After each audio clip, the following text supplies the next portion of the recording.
Hello students, कैसे हैं आप लोग। आज आपके बीच फिर से 11th केमिस्ट्री में न्यू टॉपिक लेके आए हैं। इससे पहले हमने आपको 11th केमिस्ट्री में empirical formula and molecular formula पढ़ाया था। आज के जो हमारे टॉपिक रहेगा 11th केमिस्ट्री में बहुत ज़्यादा इंपॉर्टेंट है।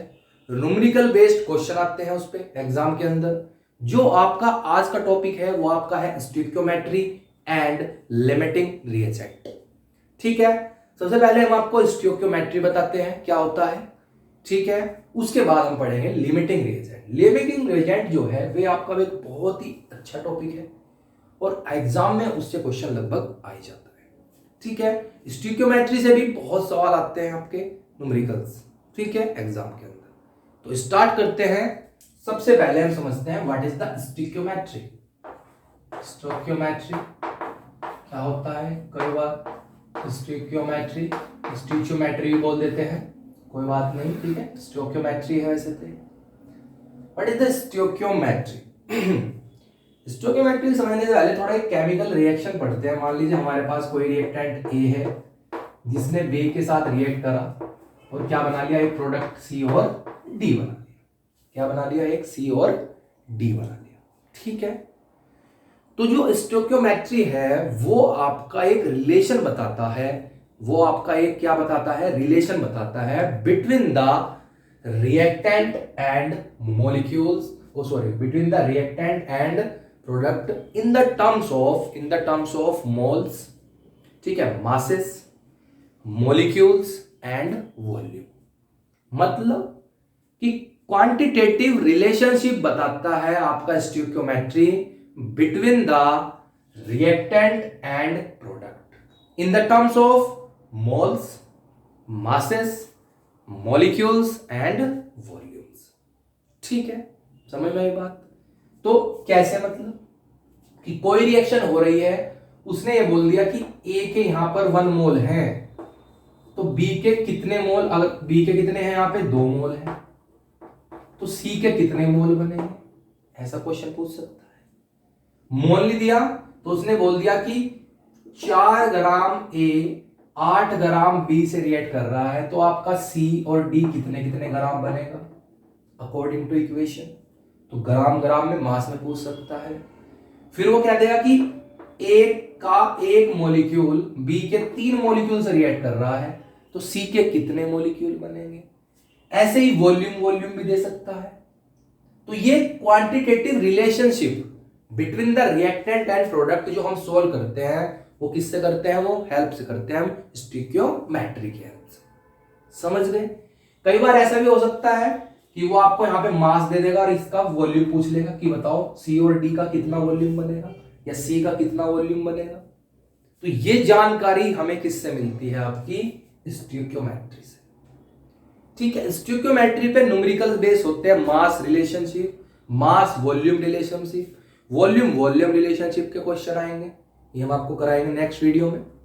समझ रहे हैं। और जो स्टोइकियोमेट्री है ये आपका 2 वर्ड से मिलकर बना है, स्टोइकियोन है, ठीक है। एक ग्रीक वर्ड है स्टोइकियोमेट्री, जो है आपका स्टोइकियोमेट्री वो 2 वर्ड से मिलकर बना है। स्टोइकियोन है तो इसका मतलब होता है आपका एलिमेंट, इसका मतलब क्या होता है आपका एलिमेंट। और दूसरा वर्ड जो होता है वो होता है मेट्रॉन, इसका मतलब होता है मेजरमेंट। इसका मतलब क्या होता है, मेजरमेंट। तो एलिमेंट का मेजरमेंट करने के लिए क्या वर्ड दिया, स्टोइकियोमेट्री। समझ में आती है। It gives the quantitative relationship between the various reactant and the products in the terms of moles, masses, molecules and volume। Clear. उसे हम क्या बोलते हैं, आपका स्टोइकियोमेट्री। समझ में आई बात। चलिए, इतनी बात तो स्टोइकियोमेट्री की हो गई। नेक्स्ट वीडियो में हम इसके ऊपर न्यूमेरिकल्स लाएंगे, ठीक है, देखना ना भूलें। चलिए स्टार्ट करते हैं। अब आपका जो बहुत ज्यादा इंपॉर्टेंट टॉपिक है वो क्या है आपका, वो आपका है लिमिटिंग रिएजेंट। लिमिटिंग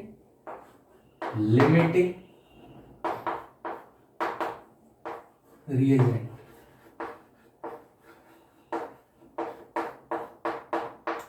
चलिए, रिएक्शन को स्टार्ट करने के लिए, किसी भी केमिकल रिएक्शन को स्टार्ट करने के लिए आप सबको पता है किस चीज की जरूरत होती है, आपके रिएक्टेंट्स की।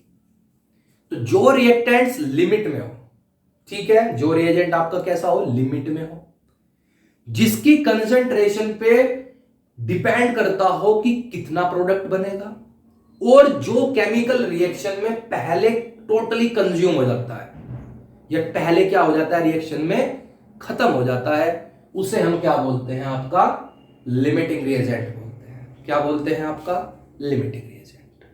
ठीक है, समझते हैं कैसे। मान लीजिए नॉर्मल सी बात है, अगर आपको चाय घर में बनाते हैं डेली, ठीक है, टी बनाते हैं, तो घर के अंदर जो हमारी चाय पत्ती होती है वो भी रखी रहती है, टी लीफ, ठीक है, उसके बाद शुगर भी क्वांटिटी बहुत काफी रखी रहती है। लेकिन जो दूध है यानी कि मिल्क जो है, वो हम अपने घर में डेली जितने मेंबर होते हैं उसके हिसाब से लाते हैं। ठीक है, मान लीजिए डेली 5 कप चाय बन रही है, तो उसके हिसाब से दूध पीना वगैरह उनके लिए आपसे ले आते हैं। चलिए, लेकिन अचानक से क्या हुआ, मिल्क तो वही है, शुगर आपके पास 2-4 किलो 5 किलो रखी है, चाय पत्ती भी काफी रखी है, तो अचानक से क्या हुआ, एक दिन आपके घर नाइट में एकदम से 25 मेहमान आ गए। कितने मेहमान आ गए, 25 गेस्ट आ गए। तो अब क्या होगा, आपके पास जो मिल्क है वो कितनी चाय के लिए है, 5 के लिए। चीनी आपके पास इतनी है कि चाहे आप 100 कप चाय बना लो, यहां पे 100 कप चाय बना लो। चाय पत्ती भी इतनी है कि आप 100 कप बना सकते हो। लेकिन मिल्क क्या था आपके पास, मिल्क आपके पास केवल उतना था कि जिससे आप कितने कप चाय बना सकते हो, मात्र 5 कप। तो इसका मतलब क्या हुआ कि हमारे पास कुछ रिएक्टेंट यानी कुछ चीजें तो ऐसी हैं जो एक्सेस अमाउंट में है, जैसे शुगर आपकी और एक टी है पत्ती यानी, लेकिन जो मिल्क था वो हमारे पास केवल कितना चाय बनाने के लिए था, 5। तो जो प्रोडक्ट बनना था 25 कप, अब वो कितना कप बनेगा, 5 कप। तो ये मिल्क जो है आपका क्या होगा, लिमिटिंग रिएजेंट होगा। क्यों, क्योंकि जो चाय 25 कप बननी थी, चाय मतलब प्रोडक्ट, उसे इसने कितना कर दिया, 5 कप में। यानी कि वो रिएजेंट जो प्रोडक्ट की लिमिट कर बताए कि तू इतना ही बनेगा भैया, इससे ज्यादा नहीं बन सकता। समझ रहे हो, यानी कि जिसकी कंसंट्रेशन पे डिपेंड करता हो कि प्रोडक्ट कितना बनेगा, वो हमारा क्या होता है, लिमिटिंग रिएजेंट होता है। अब मिल्क 5 कप चाय बना रहा, 5 ही बनेगी। हमारे पास शुगर भी एक्सेस अमाउंट में था, टी भी एक्सेस अमाउंट में थी, चाय पत्ती यानी कि, लेकिन मिल्क जो था उसने प्रोडक्ट को क्या कर दिया कि तू इतना ही बनेगा, इससे ज्यादा नहीं बन सकता। तो पूरा पूरा सिस्टम किस पे डिपेंड हो गया, प्रोडक्ट का बनने का, मिल्क पे। और मिल्क क्या होगा आपका, लिमिटिंग रिएजेंट। अब बना रहे चाय तो मिल्क पहले खत्म हो जाएगा रिएक्शन में, शुगर और चाय पत्ती आपकी बची रह जाएगी। तो जो चीज रिएक्शन में पहले खत्म हो गई वो आपका क्या है, लिमिटिंग रिएजेंट है, और जो चीज रिएक्शन पूरी होने के बाद भी बची रहती हैं वो आपका क्या होता है, एक्सेस रिएजेंट। क्या होता है, एक्सेस रिएजेंट। इतनी बात समझ में आती है, इतनी बात क्या आती है, समझ में आती है। ठीक है, चलिए और समझते हैं, और समझ लेते हैं भैया, कोई बात नहीं, टेंशन नहीं लेनी। आइए, अब मान लीजिए सपोज दैट ए ने, रिएक्टेंट ने बी के साथ रिएक्ट करा और एक क्या बनाया, प्रोडक्ट सी और डी बना दिया। यही चलता है। मैंने मान लिया कि इसके यहां पे x मोल है, यहां पे इसके कितने हैं, y, ये ग्राम मान लो, ये x ग्राम है और ये y ग्राम है। ठीक है, हमने क्या पढ़ा है कि किसी केमिकल रिएक्शन में जो एक पर्टिकुलर रिएक्टेंट होता है वो दूसरे रिएक्टेंट के एक डेफिनेट प्रोपोर्शन मास के साथ ही क्या करता है, रिएक्ट करता है। ये हमने पढ़ रखा है। ठीक है, लेकिन इसका मतलब ये नहीं होता कि ए का अमाउंट जो रिएक्शन में होगा वही अमाउंट किसका होगा, बी का। ऐसा भी हो सकता है कि ए ज्यादा क्वांटिटी में ले रखा हो और बी भी ऐसा हो सकता है कि बी कम क्वांटिटी में हो, ऐसा भी तो हो सकता है। तो क्या समझते हैं, हमने इसका x लिया, इसका क्या लिया y। अब ये a b को कह रहा है कि भाई मेरे पास तो, मैं तो अपने x जितने इसके ग्राम है, अब इसका y का मास जो है वो ज्यादा था किससे, x से। किससे ज्यादा था, x से। ठीक है, तो x तो इसके डेफिनेट मास से ही रिएक्ट करेगा, जितना मास इसका होगा उतने मास से क्या कर देगा, रिएक्ट कर देगा। अब ये ज्यादा क्वांटिटी में था, ये कम क्वांटिटी में था, तो इसका मतलब क्या होगा, जैसे जैसे प्रोडक्ट कब तक बनेगा, ये सी और डी प्रोडक्ट कब तक बनते रहेंगे, जब तक यहां से ए क्या ना हो जाए, टोटली कंज्यूम ना हो जाए, टोटली खत्म ना हो जाए। अब जैसे ही ए का अमाउंट क्या हो जाएगा, खत्म हो जाएगा। सपोज कर लो ये कितना था 100 ग्राम और ये कितना है आपका 150 ग्राम, तो इसके 100 ग्राम इसके 100 ग्राम से क्या कर लेंगे, रिएक्ट कर लेंगे और क्या बना लेंगे, प्रोडक्ट। ये प्रोडक्ट कब तक बनेगा, जब तक इसके 100 ग्राम इसके 100 ग्राम से रिएक्ट ना कर जाए। जैसे ही रिएक्शन में 100 ग्राम क्या हो जाएगा, टोटली कंज्यूम हो जाएगा, तो प्रोडक्ट का फॉर्मेशन वहीं पे क्या हो जाएगा, रुक जाएगा। क्यों रुक जाएगा, क्योंकि ए तो खत्म हो गया, बी थोड़े बन जाएंगे सी और डी। सी और डी कब बन रहे थे, जब ए और बी आपस में क्या कर रहे थे, रिएक्ट कर रहे थे। समझते हैं बात को, चलिए। तो इसका मतलब क्या है कि प्रोडक्ट बनना जो है वो किस पे डिपेंड करता है, ए की कंसंट्रेशन पे। और पहले रिएक्शन में खत्म कौन हो जाएगा, ए, बचा कौन रह जाएगा, आपका बी। तो मतलब क्या हुआ कि ए जो है वो आपका क्या है, एक लिमिटिंग रिएजेंट है, और जो बचा रह जाएगा वो आपका कौन सा रिएजेंट है, एक्सेस रिएजेंट। कौन सा रिएजेंट है आपका, एक्सेस रिएजेंट है। बात समझ में आती है। तो ऐसे रिएजेंट जो प्रोडक्ट के फॉर्मेशन को लिमिट करें कि तू इतना ही बनेगा, इससे ज्यादा नहीं बनने दूंगा। तो प्रोडक्ट का फॉर्मेशन ओनली ऑन किस पे डिपेंड कर रहा था, ए की कंसंट्रेशन पे। जैसे ही ए खत्म हुआ वैसे ही प्रोडक्ट का फॉर्मेशन भी क्या हो गया, बंद हो गया। समझ में आती है। तो वो चीज जो रिएक्शन में टोटली कंज्यूम हो जाए, पहले खत्म हो जाए, ठीक है, जिसका अमाउंट लिमिट हो, ठीक है, और जिस प्रोडक्ट का फॉर्मेशन जिसकी कंसंट्रेशन पे डिपेंड करता हो, वो हमारा क्या है, आपका लिमिटिंग रिएजेंट। समझ रहे हो बात को। चलिए, तो इसका मतलब समझे कि सी और डी तभी तक बन सकता है जब हमारे पास क्या हो, रिएक्टेंट ए की क्वांटिटी जब तक रिएक्शन में चल रही है। आ जाइए एक और क्वेश्चन के हेल्प से समझ लेते हैं इस चीज को। मान लीजिए H2 प्लस O2 मिलके क्या बना रहे हैं, H2। ठीक है, क्या बना रहे हैं, H2। बैलेंस कर लेते हैं रिएक्शन को। इधर ऑक्सीजन 2 है, इधर एक ही है, 2 से इधर मल्टीप्लाई कर दी और H कितने हो जाएंगे 4, 2 से यहां। अब हम क्या देख रहे हैं कि 2 मोल हाइड्रोजन 1 मोल O2 के साथ, देखो यहाँ पे 1 मोल है इसका, यहाँ पे 2 मोल है, रिएक्ट करके 2 मोल क्या बना रहे हैं आपके, H2 बना रहे हैं। और मोल्स को अगर किसमें चेंज करना है, ग्राम में, तो मोल्स की मल्टीप्लाई किसमें कर दो, मोल्स के मास में। H कितने हैं भैया, 2 है, तो कितना हो जाएगा ये 4 ग्राम। यहाँ पे कितना हो जाएगा ये 1 इंटू 32 यानी कि आपका 32 ग्राम। और यहाँ पे 2 इंटू H2 का मोलर मास 18 यानी कि आपका 36 ग्राम। तो आप क्या देख रहे हो, इस केमिकल रिएक्शन ने law of conservation of mass तो फॉलो कर लिया। ठीक है, मास जो law of conservation of mass का था। ठीक है, कहने का मतलब जितना मास रिएक्टेंट का देख लीजिए 36 ग्राम है, इधर भी कितने ग्राम है आपका 36 है।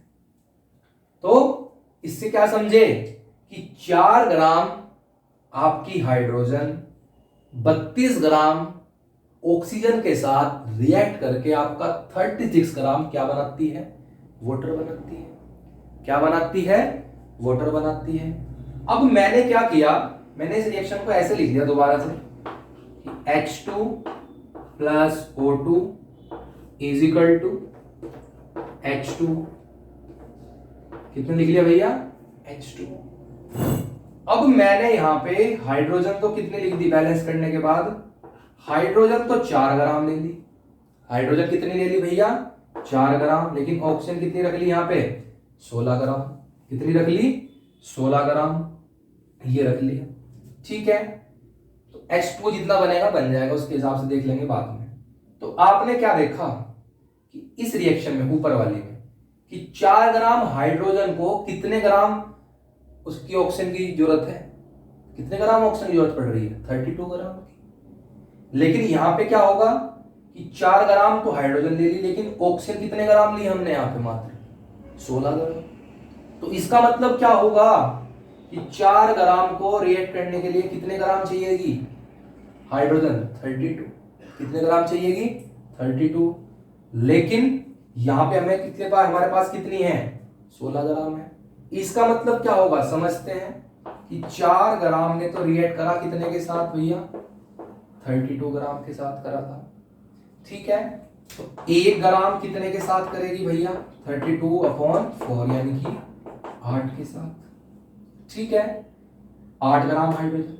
तो इसका मतलब क्या है कि 4 ग्राम जो है, अगर एक हाइड्रोजन एक ऑक्सीजन के साथ रिएक्ट कराना हो, 4 ग्राम हाइड्रोजन ने किसके साथ रिएक्ट कर लिया आपके 32 ग्राम ऑक्सीजन के साथ, तो 1 ग्राम हाइड्रोजन कितने से रिएक्ट कर लेगी आपके 8 ग्राम ऑक्सीजन से।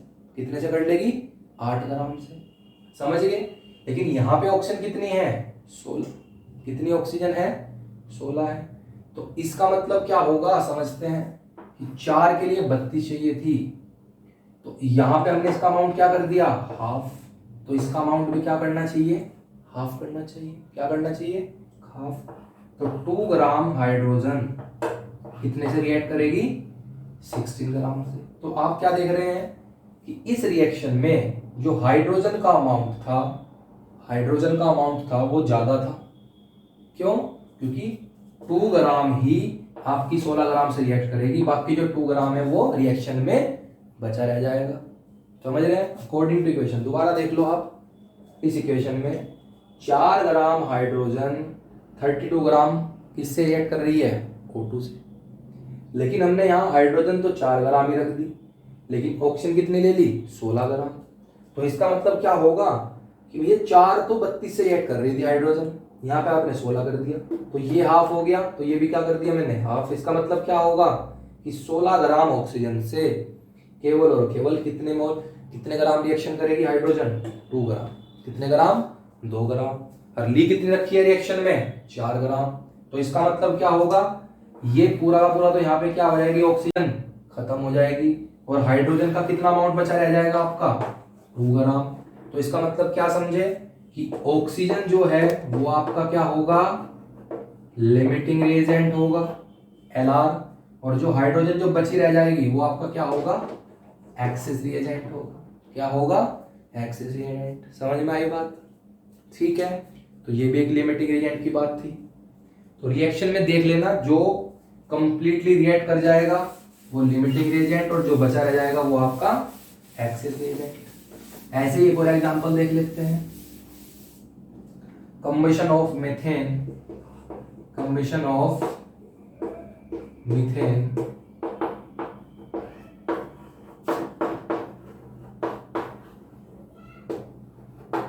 चलिए, तो इसका मतलब क्या होगा आपकी मीथेन यही CH4 प्लस O2 जब हाइड्रोकार्बन को बर्न करेंगे, ठीक है, ये एयर है, एयर की ऑक्सीजन है, ठीक है, तो क्या बनेगा एक कार्बन डाइऑक्साइड बनेगा और एक आपका क्या बन जाएगा वाटर बन जाएगा। ठीक है, चलिए H कितने है इधर 4, 2 से इधर मल्टीप्लाई कर दीजिए, ठीक है, और 2 से ही इधर मल्टीप्लाई कर दीजिए। तो इस रिएक्शन में आप क्या देख रहे हैं कि अब आपकी एयर के अंदर तो ऑक्सीजन रहती है, आपके एयर के अंदर तो ऑक्सीजन रहती है, लेकिन मीथेन की जो क्वांटिटी है एक लिमिट होती है।